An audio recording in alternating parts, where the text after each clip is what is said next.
Hello everyone, my name is Me Monthly. Today we're going to be doing an episode 92 analysis stream, just give me a moment.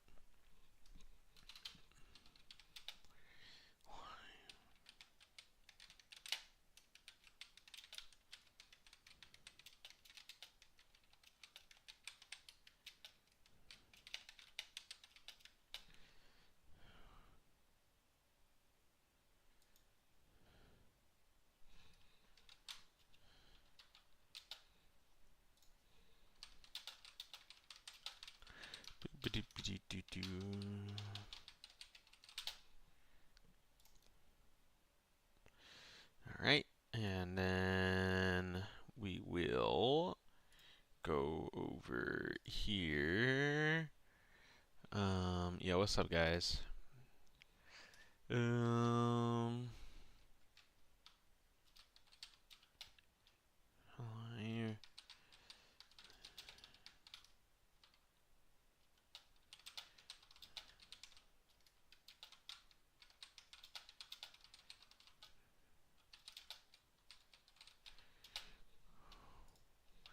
or join the stage.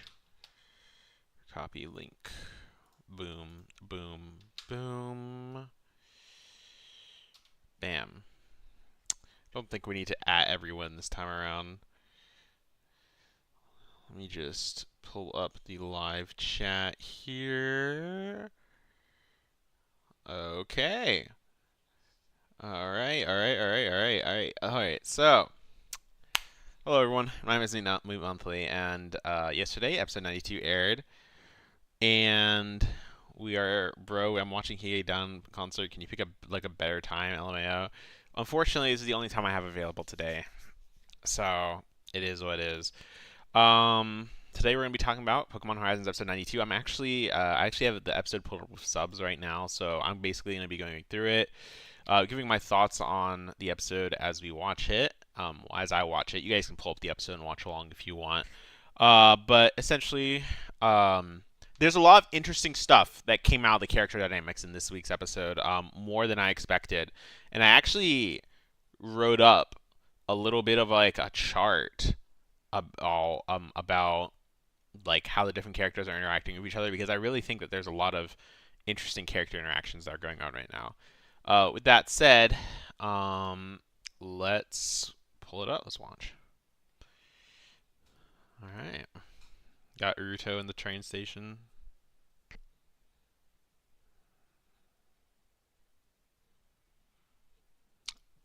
Dude, that picture, that selfie with Roy and Uruto is so bad. Uruto, like Roy looks so unenthused to be there.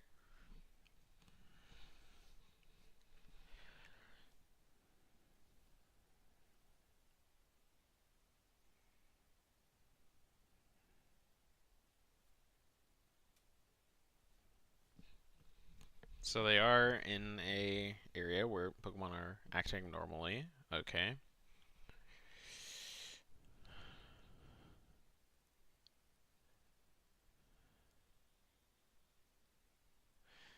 Roy called her weird.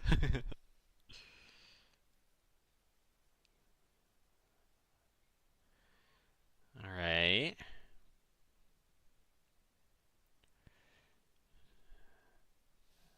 Then it's not over. Yeah, bet.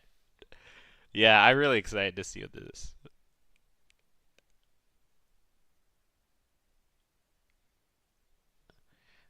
Dot's smile there is really good. It really shows, like, Dot shows a lot more emotion these days, which is really nice. Hmm. Girl. Oh no. Why is he so nervous, bro?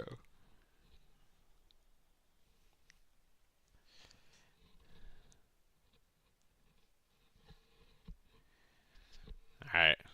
Fortunately, we're gonna skip the opening. I just want to see the dialogue, bro. I want to see what some stuff's thought of it. After I'm done watching the episode, I'm not really going to be pausing the episode at all. I'm just going to watch it straight through, and then we'll kind of get into the discussion aspect of it.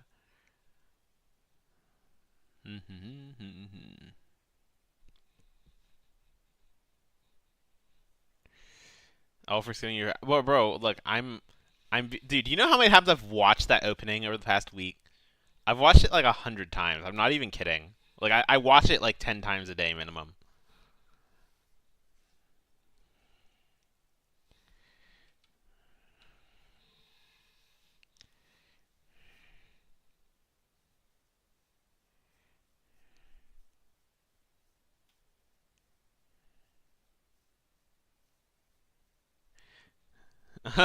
You kind of feels more dependable now. True.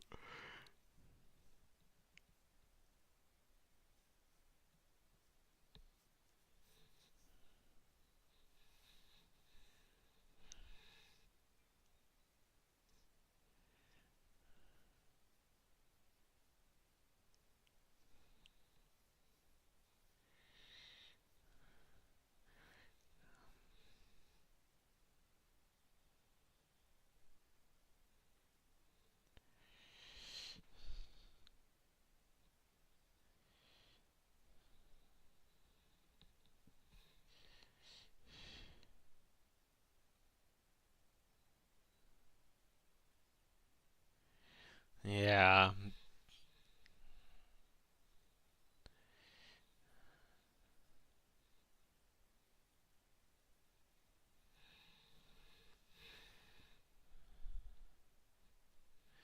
Dude, I saw that Indy posted a thing of if Tebrim's relax must be okay in there. Bro, Indy thought that Dot was talking about Liko. She's talking about Terapagos, bro. What the fuck? Oh my god. And even in that picture, even in that scene, they don't show Liko's face specifically because she's sad about it. I'm breathing heavily. Pokemon Horizons. I'm so excited. I'm just kidding. Okay, so Uruto falls down because he got spotted. Goofy ass.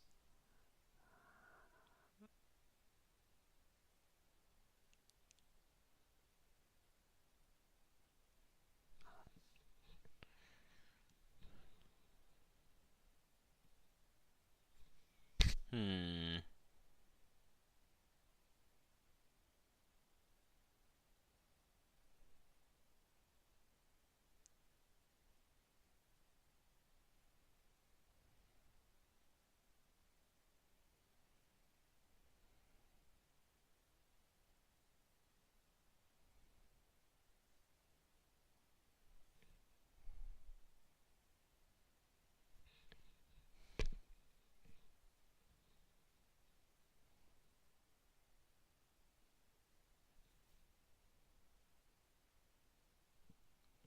Racalium signs. Ah.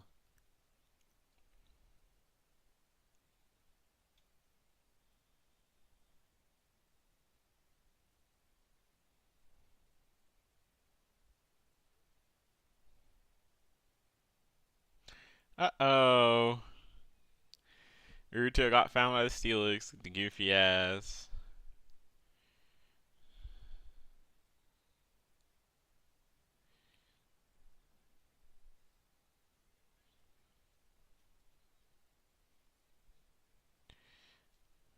Tempered underground under high Hessian heat. It's harder. His body is harder than any metal. I'm hearing I'm hearing your description and putting it into a newsletter. Bro, I mean, look, I'm not really analyzing it right now. I'm just like giving comments, but afterwards we're gonna be going in. Like there's a lot of stuff we gotta talk about.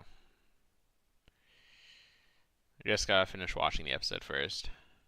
Maybe I should have started the stream after I watched the episode, but I don't know. Hmm.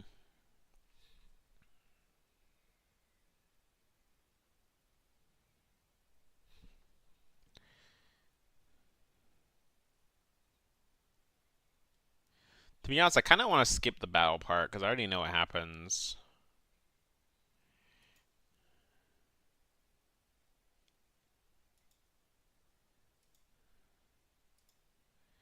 Let me see.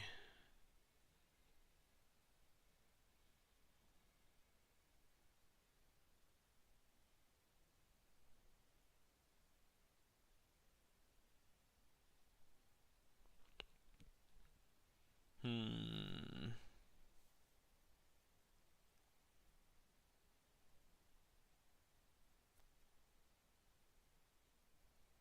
I like how Dot is being their like battle commander, sort of. They're really showing how much how much she knows about battling, which is nice. It's a little weird that she doesn't battle herself though. Like I feel like if she was more proactive as a trainer, she'd be the strongest out of any of them.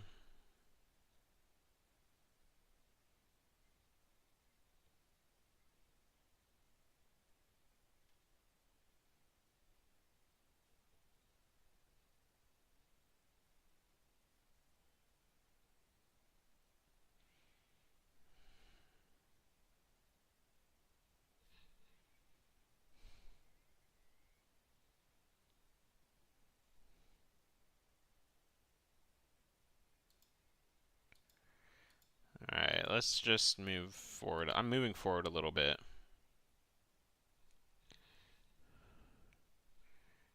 I'm kind of skipping ahead a little bit. You know, Iwane did pretty good on the animation on this episode, though.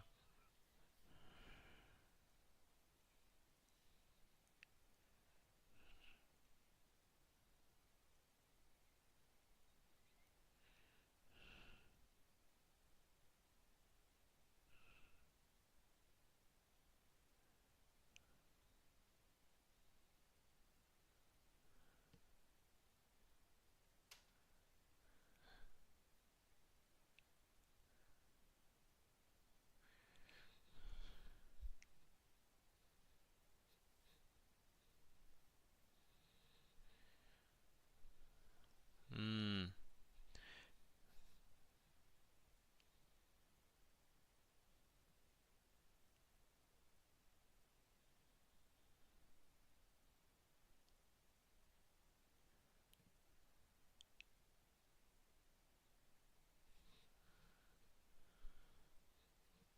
Yeah, no, Iwane did pretty good animations here. I like it.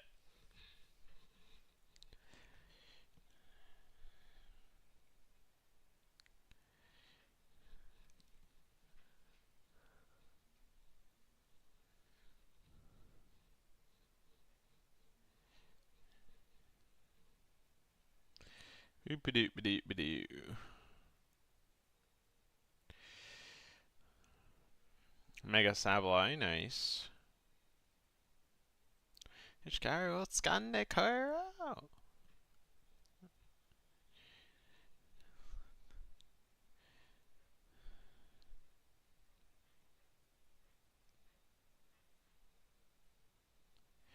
I would show the episode while I'm watching it, but unfortunately I get copyright instantly, so I'm just kind of. I'm sorry that's kind of like a silent screen for a while. Hmm.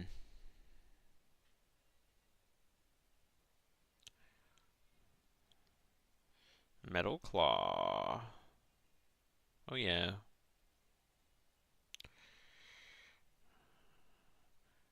Followed up with a close combat. Iwane really showing his skills at anime Mega Lucario. The close combat was the best we've seen so far.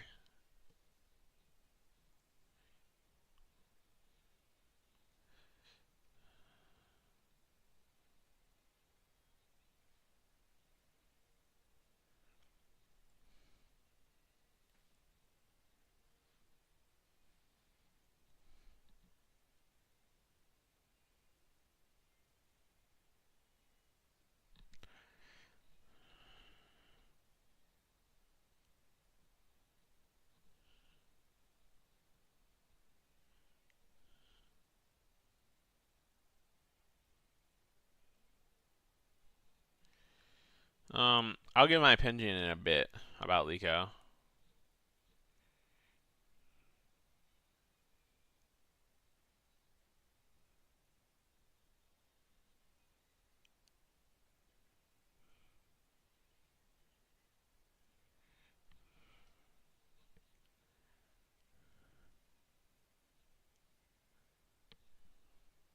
Think Ligo will have a Mega? Probably. I would guess so. It'd be really odd if they didn't give her one eventually.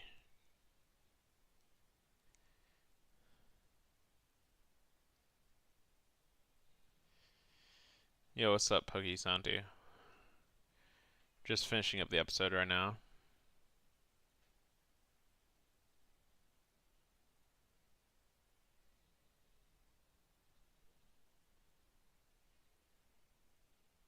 Shiny Mega Deontay? I mean, that could be a thing.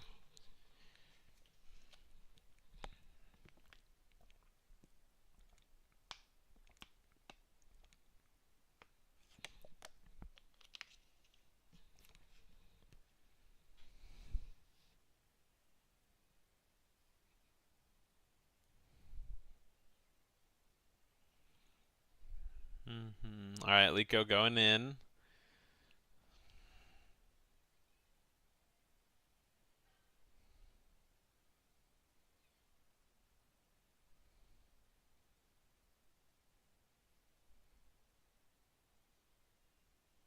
No, I think actually like Iwane kind of popped off with, especially the character animation of like Roy and Liko, like where it zooms into their eyes. Like he did really good.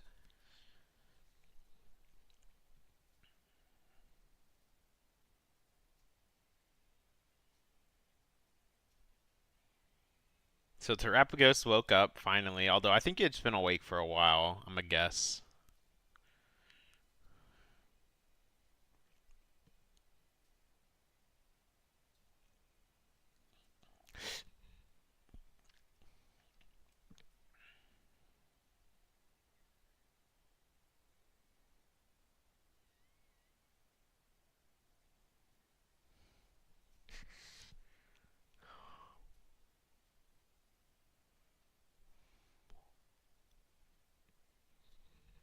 All right, not bad.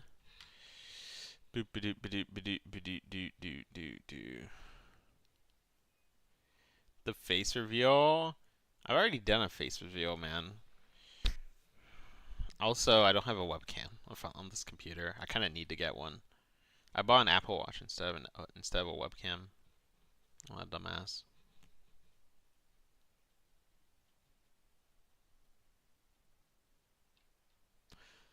Confirmed that he met Uruto and Kalos.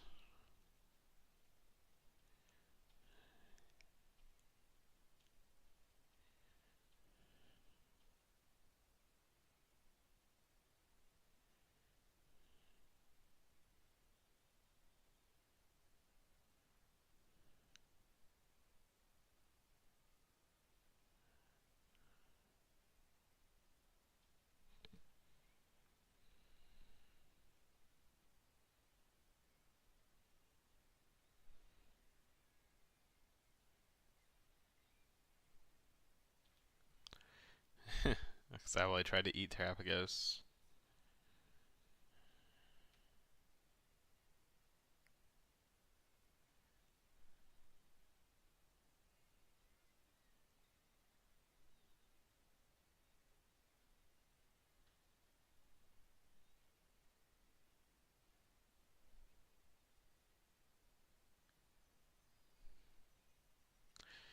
Mega Shinka, yep. Alright. Let's see the last couple minutes of the episode. We're almost done, and then we'll talk about it.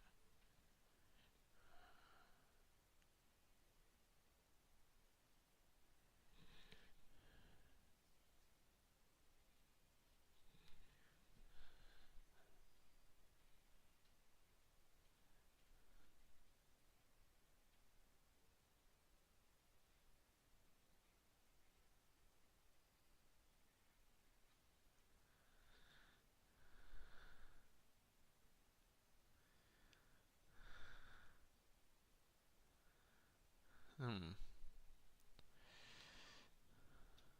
Yeah, I knew it. Roy doesn't want to get him tangled up.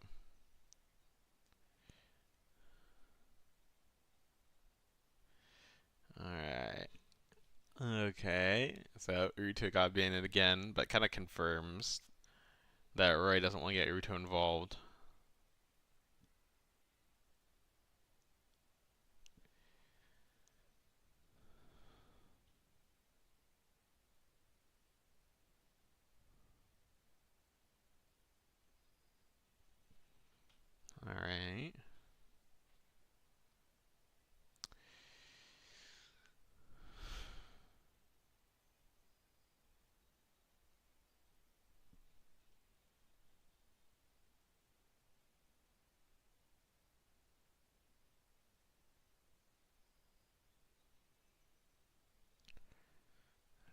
Okay, yeah, Crave left his spot as director.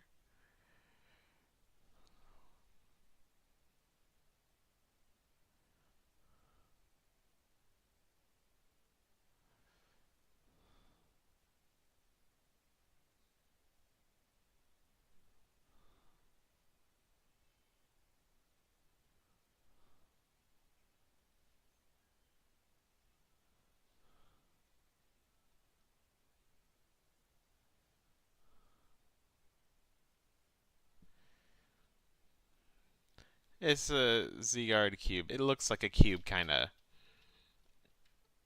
It's roughly shaped like a cube. Not really, but anyway. Finally, all right, we're done with the episode. Let's talk about it. Okay, let me pull up.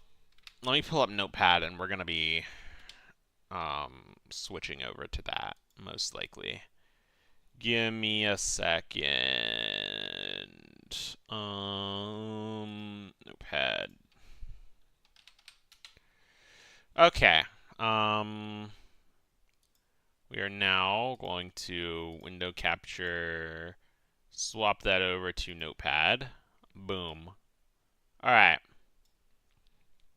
So, let's just make that like that. Good enough. Yeah, I think you guys can see everything. Okay. So, let's talk a bit about Pokemon Horizons characters.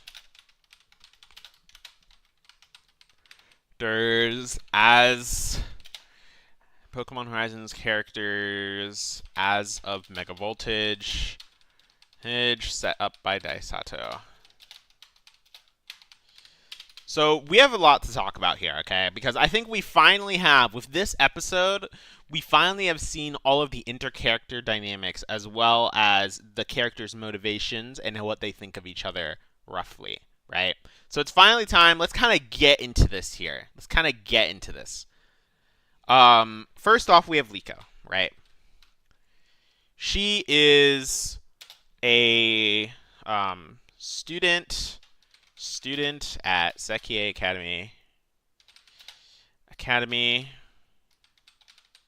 Student Academy has fully evolved starter Terra Orb in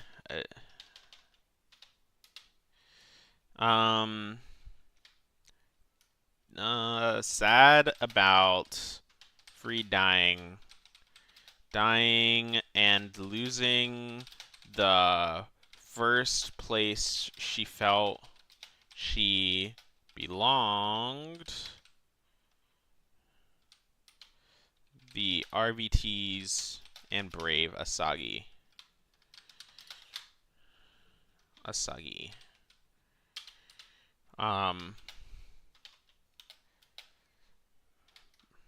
Pagogo never came out of ball.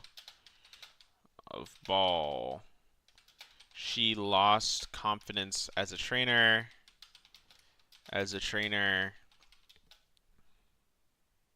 Fixed.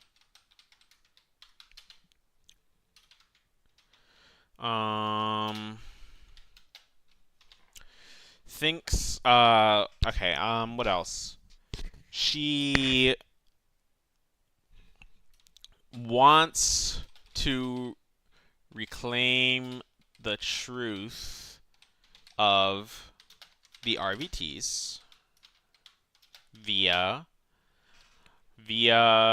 bringing down the explorers. I think that's really what she wants to do. Is she does want to bring down the explorers. She's actually more aggressive than Roy or anyone else when it comes to this idea, which is interesting. Then we've got I'm gonna call this Liko relationships, and we essentially what this means is what she thinks of the other characters. Okay. First, let's say Roy. Her best friend surprised at how much at how much he's grown. Jealous even.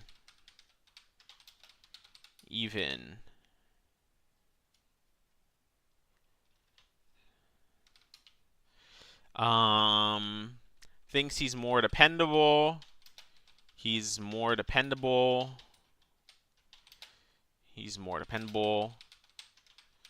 And is very conscious about the impression he and her relationship with him gives off to other people. Okay. Interested in his new power, Mega Evolution.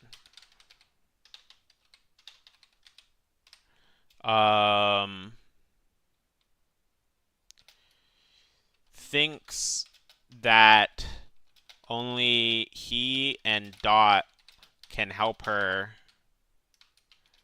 on her quest to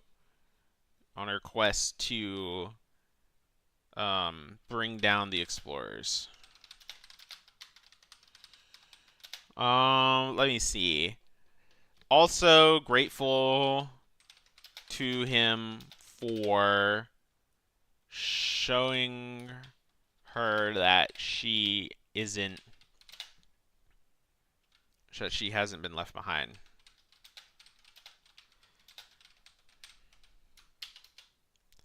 Then let's talk about Dot. Liko and Dot's relationship, I think, is the hardest to parse in the show. Aside from Roy and Uruto, maybe. But I'm going to give it a go. What does Liko think of Dot?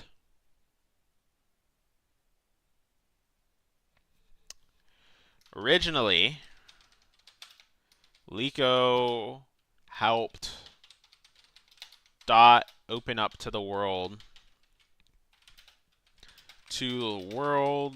Despite knowing that Dot was grooming I'm essentially just gonna call her a PokeTuber that Liko liked watching.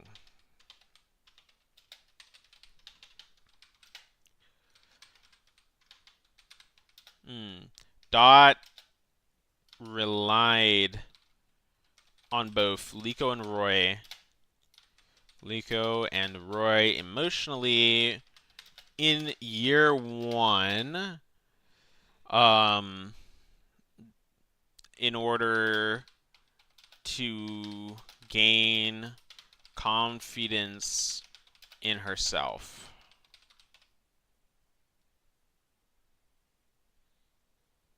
Actually, I'm gonna leave that. I'm gonna put that in the Dot part. Well, actually, I might just rewrite it in the Dot part. But for now, let's just say that. And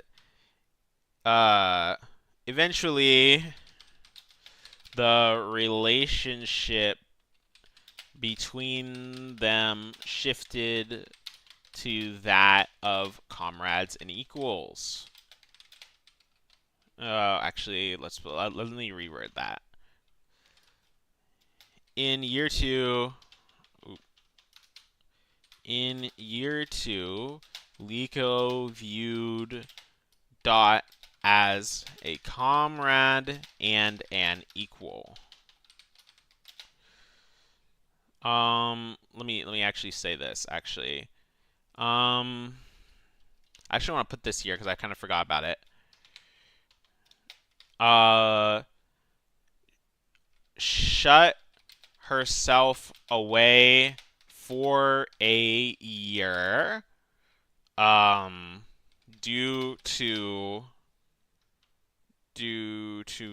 not wanting to face that troubled past, I guess.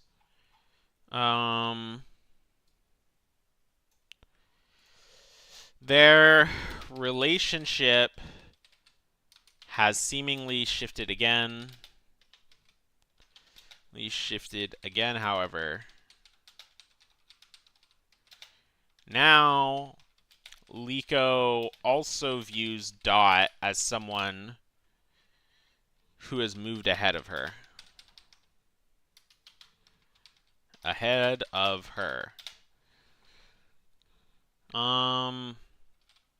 She's nervous when speaking for the first time in a while. And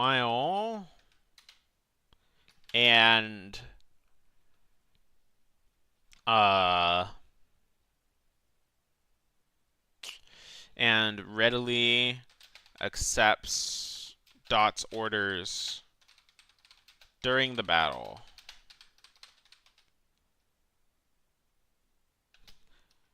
Okay.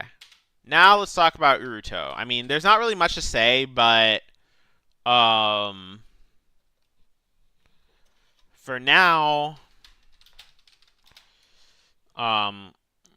Liko is simply taking Roy's word for it about not involving Uruto in her quest against the explorers.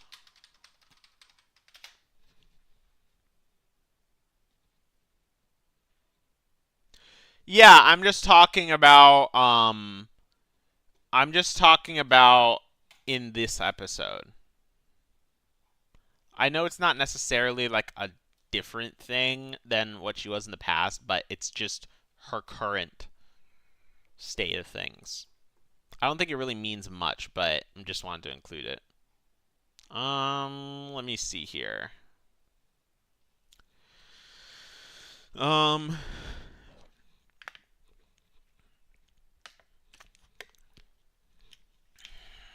She believes that should remain within the RDTs.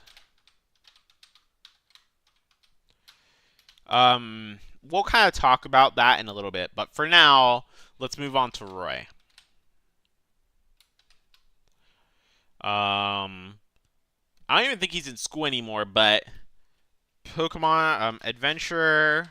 I mean, we'll use what his own description was. Adventurer in search of the Black Rayquaza. Capable of Mega Evolution.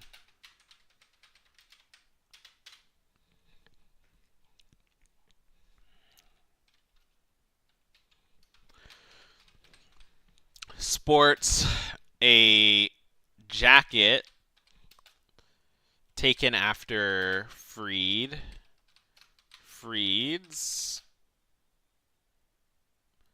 sports a jacket, which is his own way of dealing with Freed's death.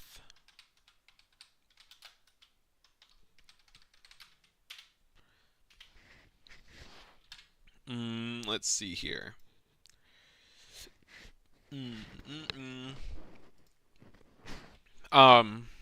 Trained in Kalos during the past year and mastered Mega Evolution.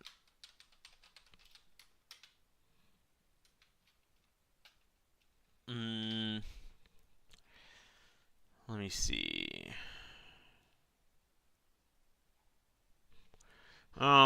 Is working to solve the Raculium problem, but notably was not concerned with confronting Spinel or the explorers for what they've been doing to Rakua. Rakua, or the media campaign against the RBTs. He's seemingly moved on.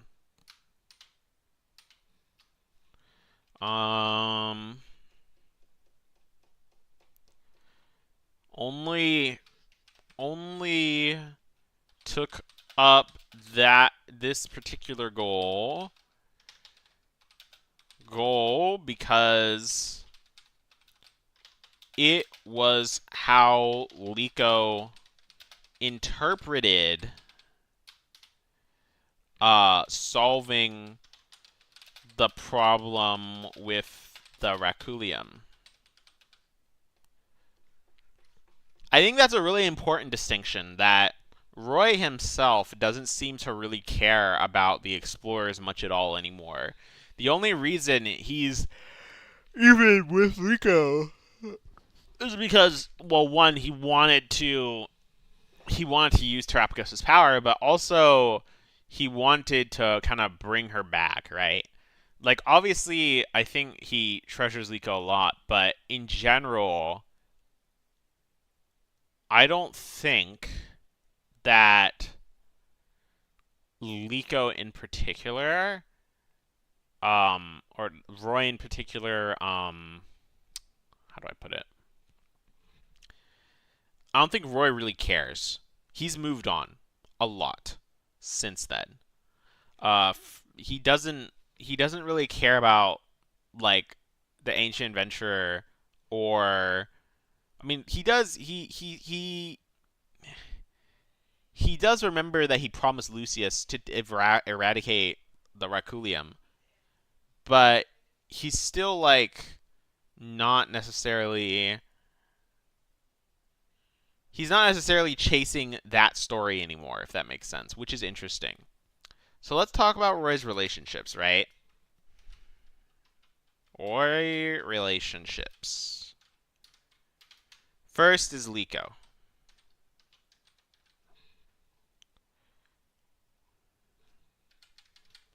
So how does Roy view Liko right now? What does he think about her? The first thing is that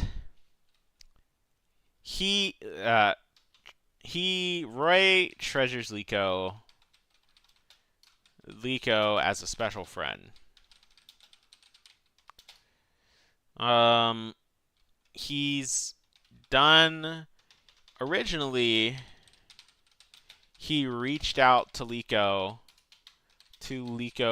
simply because he knew Pagogo could help solve this problem,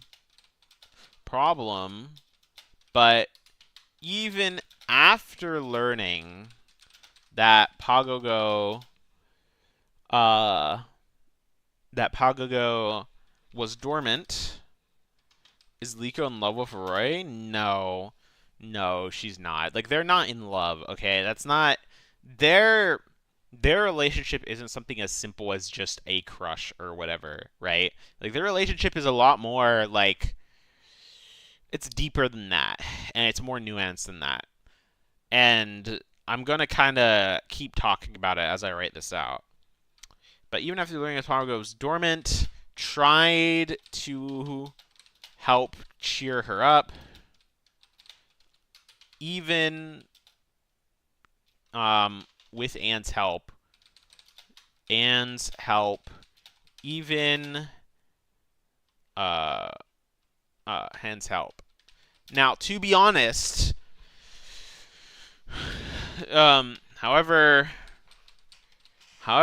he did need Anne's impetus and suggestion to be the impetus for helping her.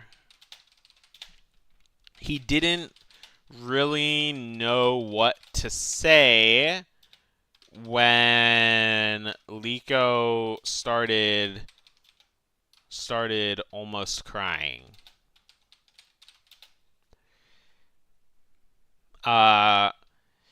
in his favor,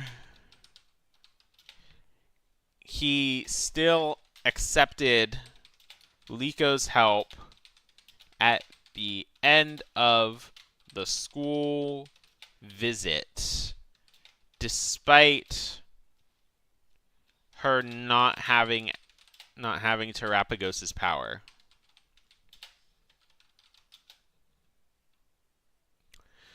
In 92, he's shown silently watching. Ah, shit, I locked my computer. Ah, my bad. Are we still live? Let me see. Yeah. Okay. That's okay then. Wait, I have 6,000 dropped frames? Where the hell did those come from? Oh well. I think I'm only on Notepad. Oh, damn. Anyway, he's shown silently watching Liko while she reminisces with Dot, with a smile on his face. At the end of the day, he just wants her to be happy, and he knows how much having a real goal means not only for Liko, but for Uruto as well. Okay, so that's essentially how I think Roy feels about Liko. Okay? He has brought her back into this whole thing. But at the end of the day, he did it because he knows that that having a goal really helps someone focus. And, you know, it's not like he's not hurting either after what happened with Rakua.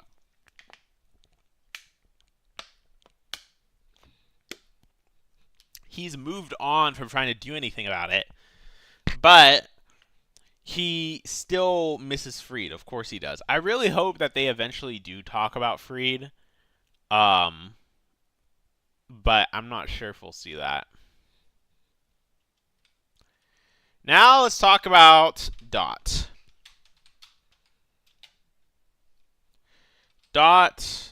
Roy and Dot had never had a super deep relationship before until now.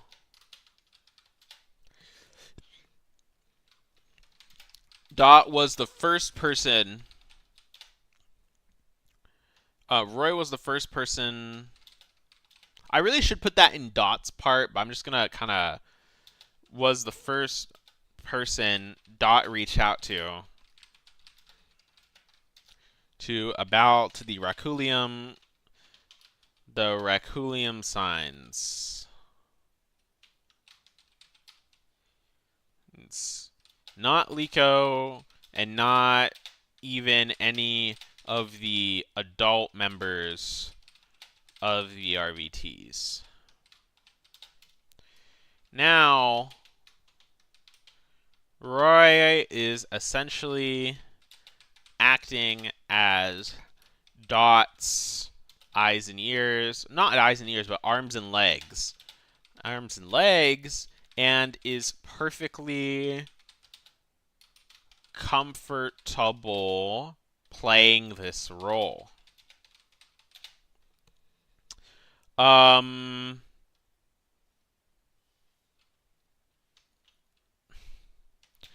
be honest, it seems like he's actually relieved. Before you accept it, yeah, relieved to have something else to do. Something aside from the Rayquaza.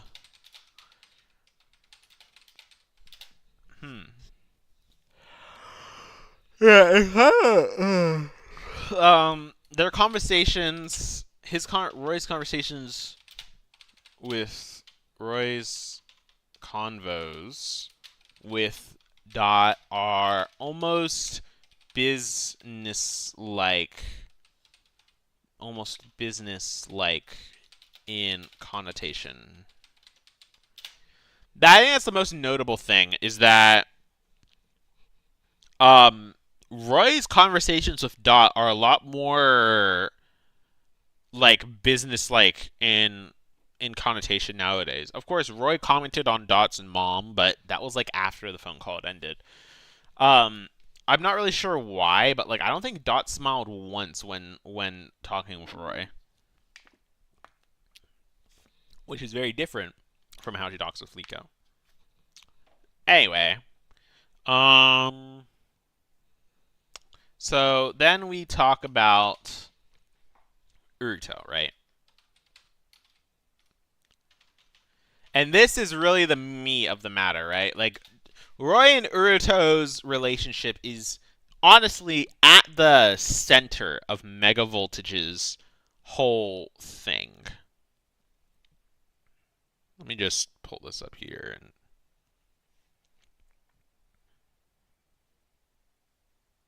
Okay. Let me just pull that there. So, let's talk about his relationship with Uruto. I'm going to talk about Roy's side of things here. To be honest, I should have probably outlined all the characters first, but I kind of want to just talk about Roy's. Roy views Uruto as a troublesome friend.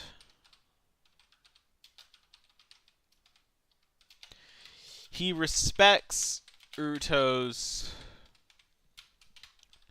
strength enough so to let him watch his back. Uruto watches back. To let Uruto watch his back in battles.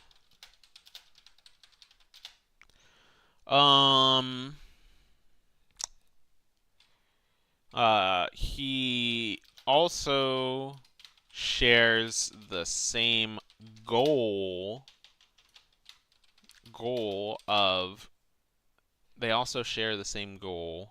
He also shares the same goal of catching the black Rayquaza with Uruto.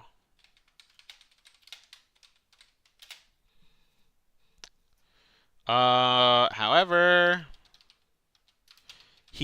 Roy doesn't seem to like to be reminded of that fact.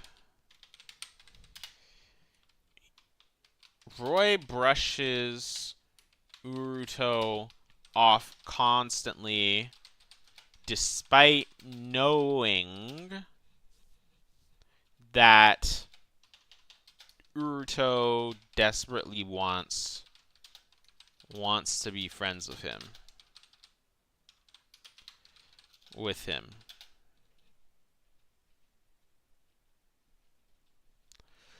Huh.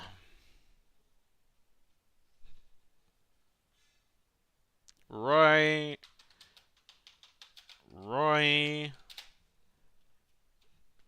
Since Roy has switched goals for them, switched quests goals for the moment, he doesn't want Uruto to get involved in the war between the RVTs and the Explorers.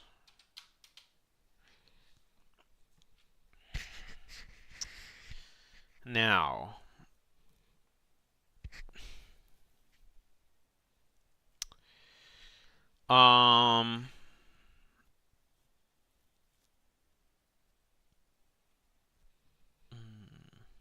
let me see. What else is there? However,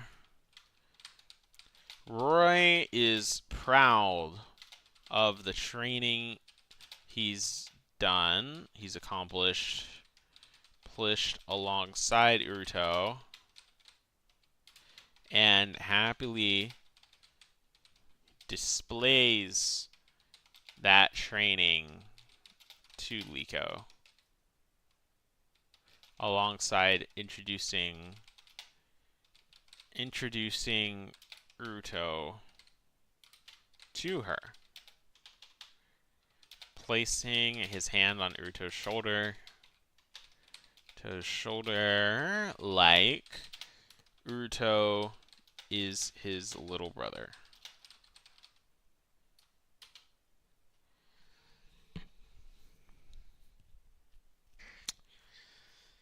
I'd say Uruto. I think that's pretty much everything about Roy and Uruto, at least from Roy's point of view. So, that said, let's briefly go over Dot. Live streamer and information gatherer. Has Terra Orb.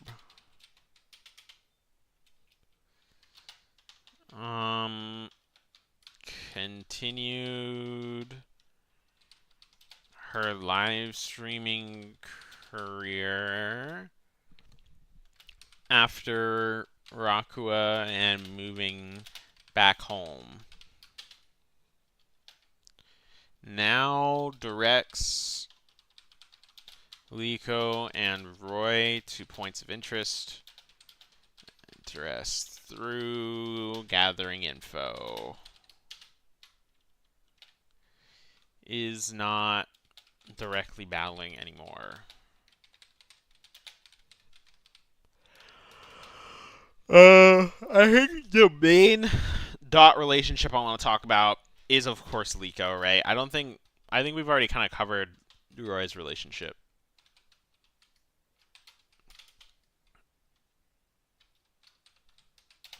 So,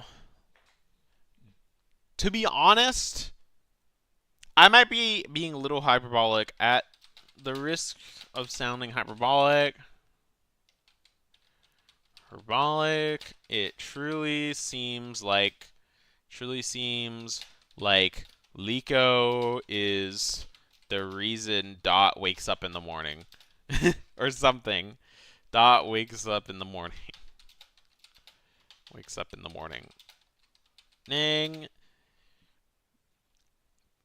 Despite not outwardly mentioning it,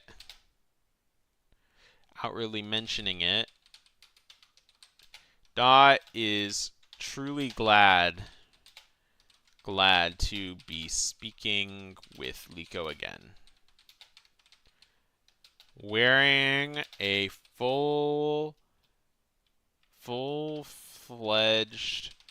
grin on her face anytime she's speaking directly to Liko. I mean, look, I'm exaggerating a little bit, but it's true, though. Like, Dot hasn't smiled, like, a single time until literally whenever Liko told Dot that she wanted to reclaim the truth for the Rising Volt Tacklers. That was the first time she smiled this entire arc. Like, Dot, you know, I think Dot seems to view Liko as an ideal or someone to aspire to.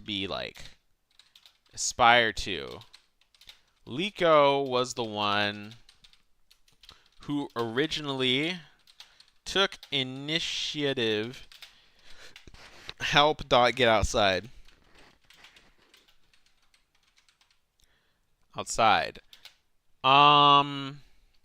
Dot admires Liko's drive and I wouldn't say honesty, but Empathy.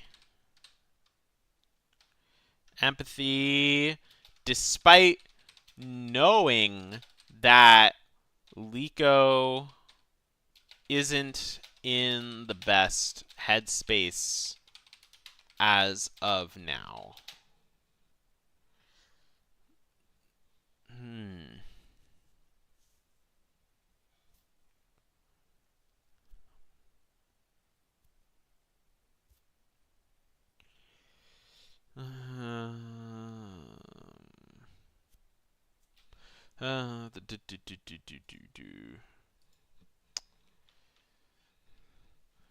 I'm honestly surprised that Dot hasn't decided to leave her house yet, knowing that Liko's back. It really does seem that, like, Dot, obviously she doesn't like Liko like that, but Dot, I feel like their relationship, like, I don't think Liko understands how much Dot values Liko, like, as a friend. I don't think she actually does. I think she's a little bit oblivious to it. I think that while Liko and Roy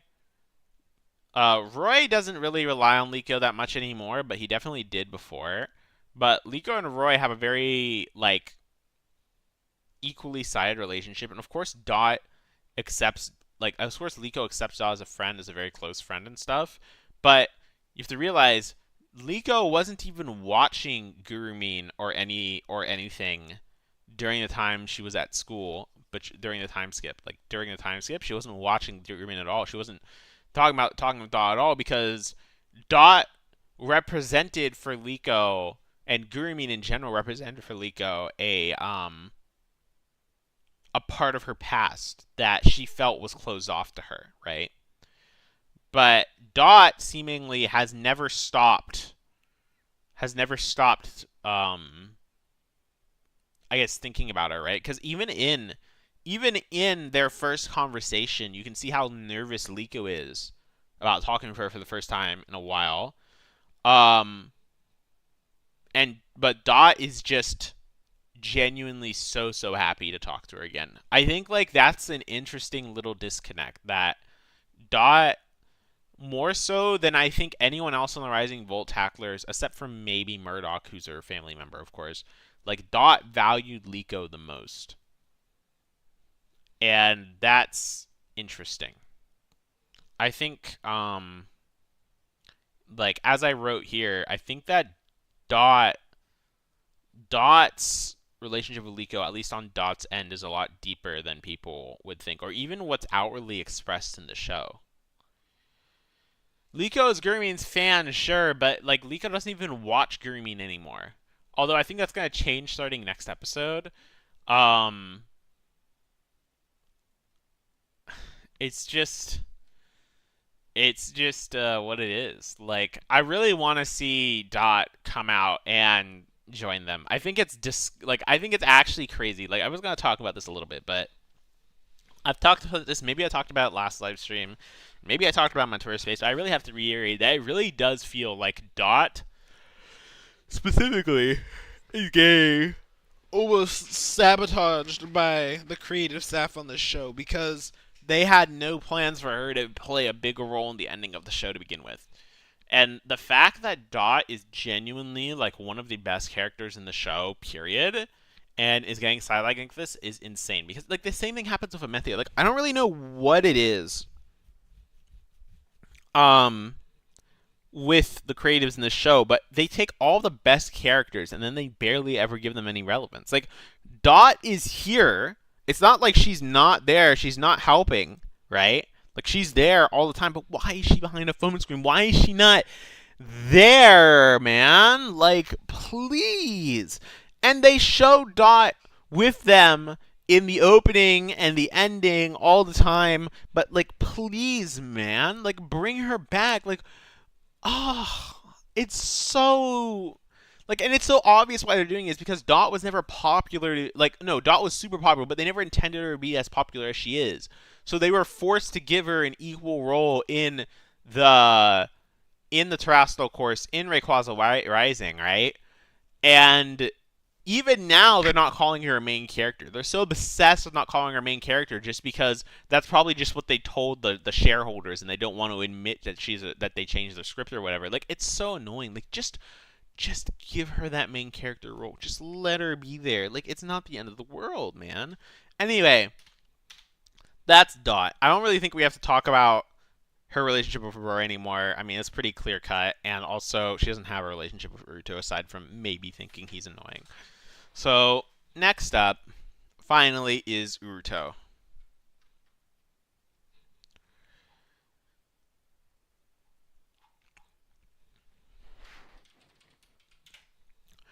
Um, Pokemon trainer from Kalos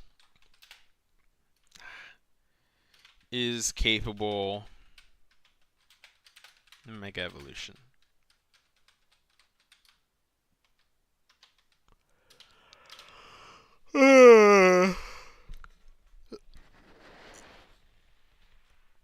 um is not a member of the Rise of the RBTs. That's the main thing. Doesn't exactly know what Raccoolium is, just that it makes Pokemon dangerous.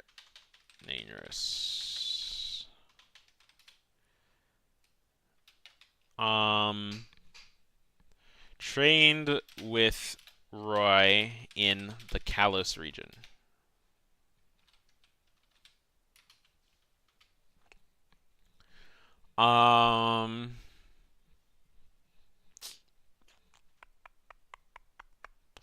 Is following Roy.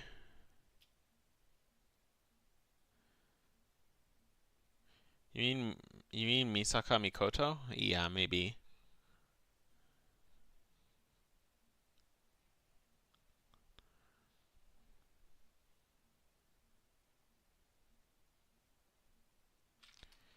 Is following Roy. Okay, so Uruto relationships. And of course, this is like we want again, I want to outline this before we start this part. The mere fact that Uruto is being introduced into this arc, into this series so late in the game, necessitates that he is a owns some sort of ancient Pokeball similar to Lucius's.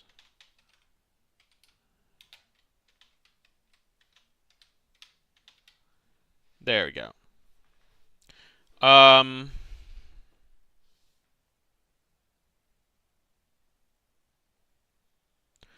Yeah, Devin, I don't know how to tell you this, bro, but I've basically read every single popular light novel or even semi-popular light novel in existence.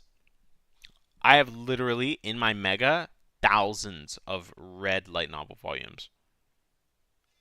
Like, literally thousands. Like, I've read every goddamn thing under the sun, and that includes Toru.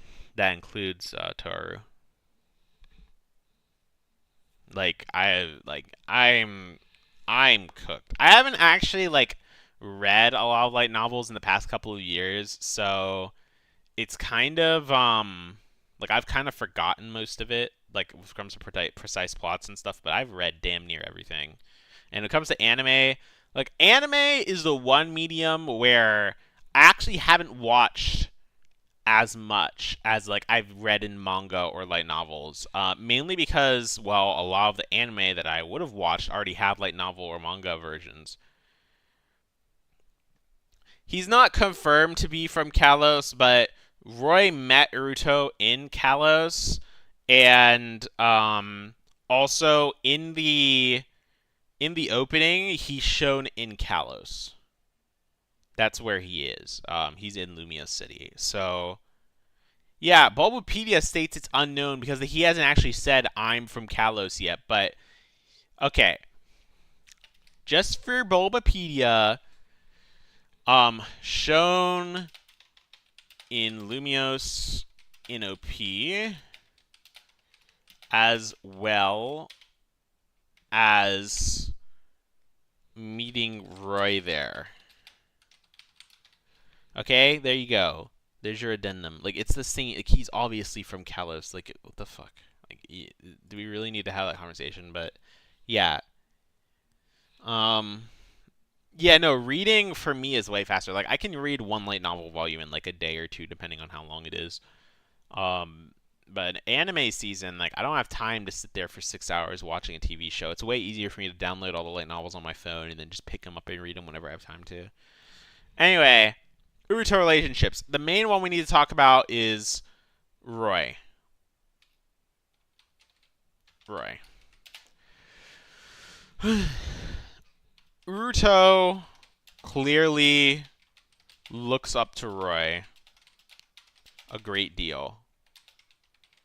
The reason he chases after Roy is because he wants Roy to acknowledge him as an equal and a rival.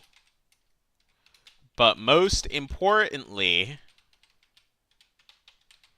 as a friend. That's the biggest thing we need to get out of the way. Uruto wants friends. He wants Roy to count him as a friend, to acknowledge him as an equal. He wants to stand beside Roy. And Roy is not giving him that at all. He's constantly rebuffing Uruto all the time because he doesn't want Uruto to get involved in this stuff with the explorers. But Uruto doesn't understand that. He doesn't have all the context, and he is constantly chasing after Roy because of this.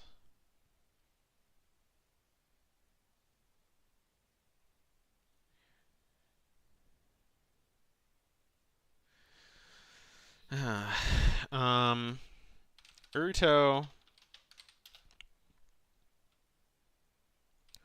originally met Roy when they were training in the Kalos region.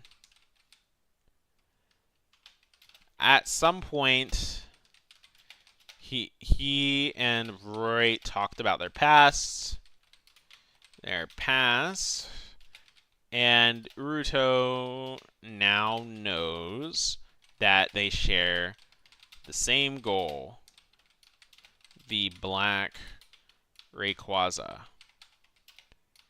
Conjecture. I believe that, as Uruto stated in 92, that Uruto is chasing the Rayquaza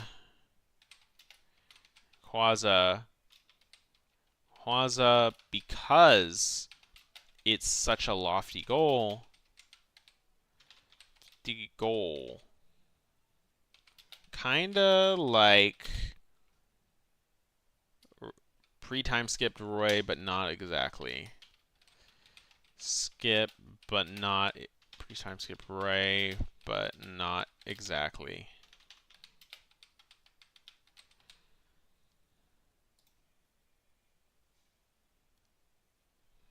Oh.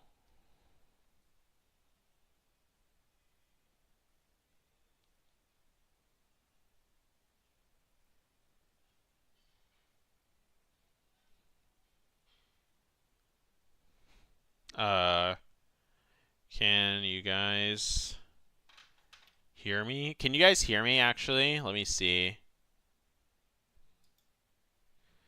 Yeah, so, no, it's just, for some reason, my internet is just killing itself. I've dropped 14,000 frames.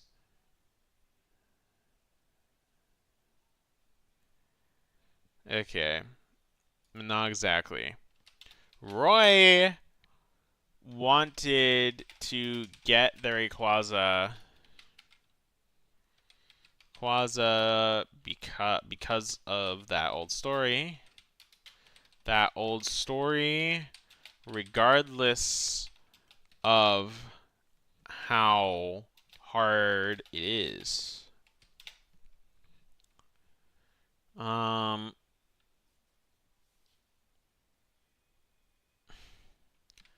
Since the time skip, he still wants. This is so weird. It feels like my shit is just killing itself. Yeah, I'm dropping like, I'll drop like randomly like 6 seconds of frames. I don't even know how, like, what it's coming from.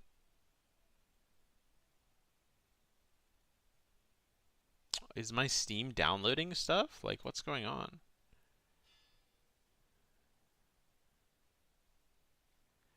No, it's not. I believe that Roy's journey Kalos should happen on screen. Fernando, I want to ask you a question, Fernando. Why do you think they do time skips? Why don't you answer that question for me, bro? Why do you think they did a time skip to begin with?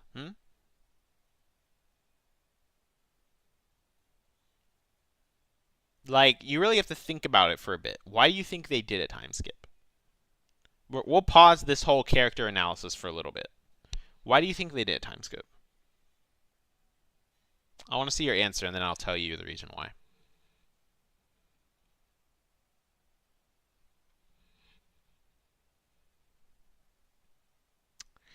God damn, this shit's really killing itself, huh?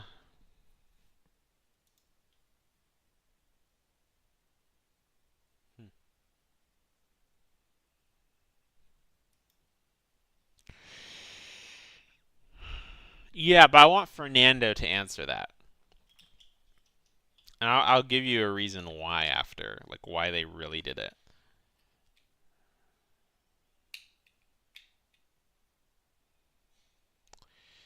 Now stream is dead? Is it really?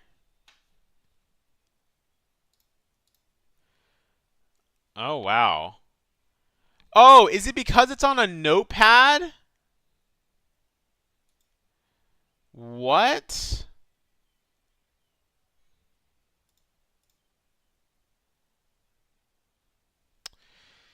It's because it's on notepad. That's why. I think it's literally because I'm on notepad and there's not enough. It said YouTube said there was not enough visual changes in order, not enough video information. But I am dropping frames, but I'm not dropping frames anymore. So I think it's literally just because I'm on notepad. Anyway, to answer Fernando's question, the reason why they do a time skip is simply because they don't want to they don't want to spend all that time showing Roy grow. Like, it's literally because they didn't want to show that journey that they showed there. They only have like a year and change left in this show. They can't afford to spend 12 episodes of Roy just walking around Kalos while Lico's at school. They can't do that. So that's not the story they want to tell. Roy's story in Kalos was literally just that he trained in Kalos. That's all you really need to know.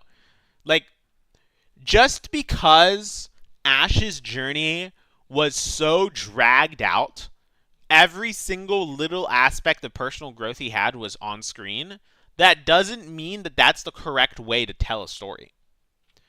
Pokemon Horizons is not the story of Roy as a trainer or Liko as a trainer. It's the story of Liko and Roy in this world with Raculium, with Rakua and everything. The 6 heroes, Rayquaza, Lucius, Gibeon, all of that, the Explorers, and the Rising Volt Tacklers. It's their journey to stop the explorers from abusing the Raculium and stuff. That's what the show is about. Okay? It's not really about their growth as Pokemon trainers. Their growth as Pokemon trainers is secondary to their growth as characters in this narrative. That's what it's about. That said, as I was saying, he still wants to get Rayquaza, but has put it on hold. Put it on hold for more realistic goals.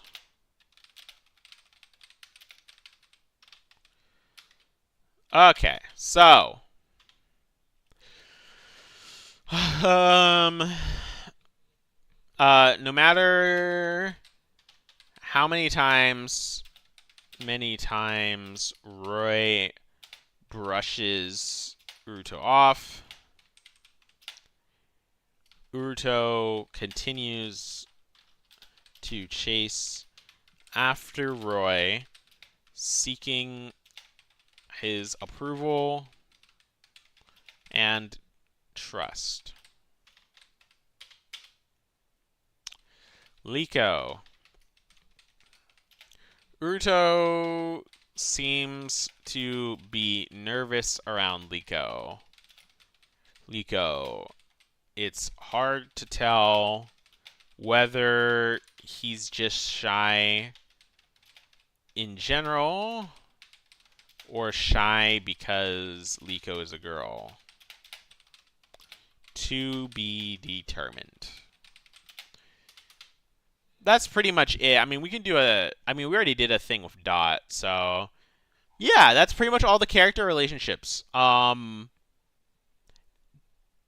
as you can tell from all of this, Daisato has done an incredible amount of work in the past 3 episodes setting up all of these character relationships and this character development. As Roy's girlfriend, I don't think so. Like, Daisato has just, like, I cannot glaze this guy enough, because it's finally, like, it's been a long time since I've really done a thorough analysis of the show, and this really shows that, like, this guy knows what he's doing. Like, the Ashiname has, like, the depth of the Ashiname's stuff writing is like maybe a quarter of this, and this was only in like 3 episodes. I'm really happy that Daisato wrote these episodes and is in charge of the show. Yes, he's done an incredible job with portraying the characters and everything. So yeah, overall, I think that's pretty much everything I wanted to talk about with regards to the characters. The episode itself was really good.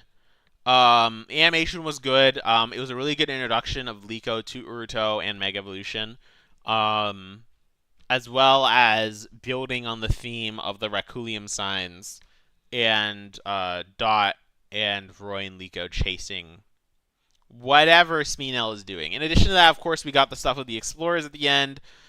Hamber is asking Zirconia to find Amethio without Spinel knowing, as well as to find Zygarde. I'm not sure if Hamber assumes that Zygarde is with Amethio or is following Amethio. We don't really know, but yeah.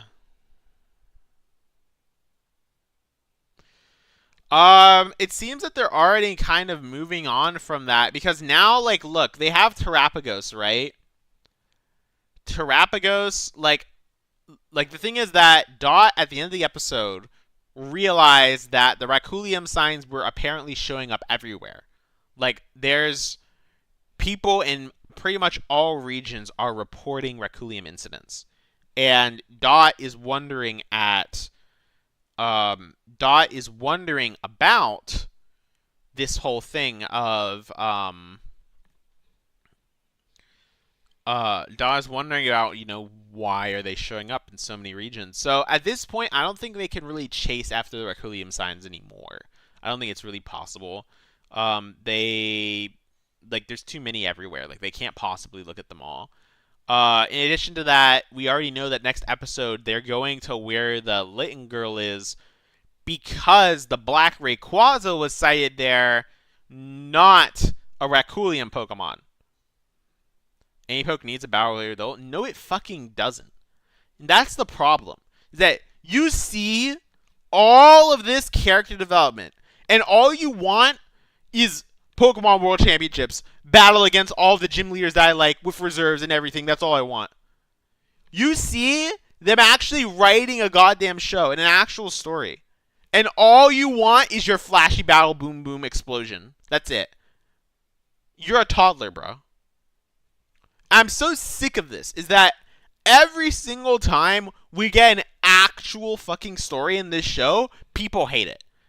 All they want is Pikachu use Thunderbolt on Charizard. Oh my gosh, cinema. Like, it's so annoying how like it's not just you, Fernando. I'm not really like crashing out on you specifically. It's more the Pokemon community in general. Is that there's a lot of people who are like you, who just want Pikachu use Thunderbolt on Charizard, Charizard use Flamethrower on Pikachu. That's all they want. And whenever that happened in 132, bro, they were like, oh my god, cinema. Yep, that's all I wanted. Fire Blast. Juman Boruto. Yeah, yes, I love it so much. Like that's the whole fucking thing. And it's so annoying that this guy has put so much work into developing these characters over the last 3 episodes and over the course of the entire series and making a foundation for his other screenplay writers to work on. Like an incredible foundation of all of this. All of this stuff I've written out is all stuff that's in the show. It's not even like me headcanoning any of it except this part right here. But it's not even like a headcanon. It's just kind of an assumption. Like, this whole fucking thing is so good and so deep that, like, honestly, Pokemon fans don't fucking deserve this level of writing. And I've said this time and time again. I've never really laid it out like this before. I've never really shown, like, the level of deepness that this show's writing has before. But this is where we're at. This is where we're at. All of this. Like, I don't really know what to say, man. Like, it's never going to be good enough for you guys unless Roy becomes... And because think like people say, oh, Roy's an Ash clone, but Roy getting Pikachu, like, made him so much more popular immediately. Why? Because they want to see Pikachu use Thunderbolt on a Charizard. That's why. And it's just so... It's so tiring. Like, this community has been conditioned over the past 26 years before this show came out to just accept the same slop over and over and over again, slightly executed in different ways. And when this show actually does something different, instead of appreciating it, considering it, and watching it, they're just like, oh, well, Roy's an Ash copy, and all I want is battles and gyms and Pikachu using Thunderbolt on Charizard. So the fact that this show actually gives a fuck and did all of this that I wrote up in the last 3 episodes, all of these different character relationships, as well as character development and everything. Like, you guys don't even understand how good this actually is. And you come here and you say, oh, any Pokemon's battle-related goal. Like, I'm sick of it. Anyway, regards to news, I did talk to the script coordinator of Pokemon Horizons yesterday in a Twitter space. We did talk about a bit about the show, a bit about all that. He did confirm, of course, I asked him about him writing next week's episode. He said, yeah, I am. It's my first episode since the time skip. I hope you guys look forward to it, etc., etc. He did confirm that Uruto in the opening, he was shocked that someone saw it, that Uruto does have something like an ancient Pokeball, which is nice. And yeah, when it comes to episode titles and stuff, the only episode title we have now is next week's title. Televi-kun should be releasing sometime during next week before Thursday, but if it doesn't, or if it does and doesn't have the info, then our next title will come on Thursday, as well as with a summary. But I'm pretty sure we're going to be getting a title list before then, probably on like the 21st. I don't know, something like that. I am going to be playing. I probably won't be doing a live stream if we get new titles, mainly because I'm going to be playing the alpha for Marathon next week, and probably live streaming that instead. I don't know. Anyway, thank you guys for watching. Like, subscribe, join the Brave Usagi Discord server in the description below. Is one of the most active AnyPoke Discord servers, as well as we post, the episodes. We post magazine info, translations, everything. So yeah, take up on them there. Thank you all for watching, and I'll see you next time.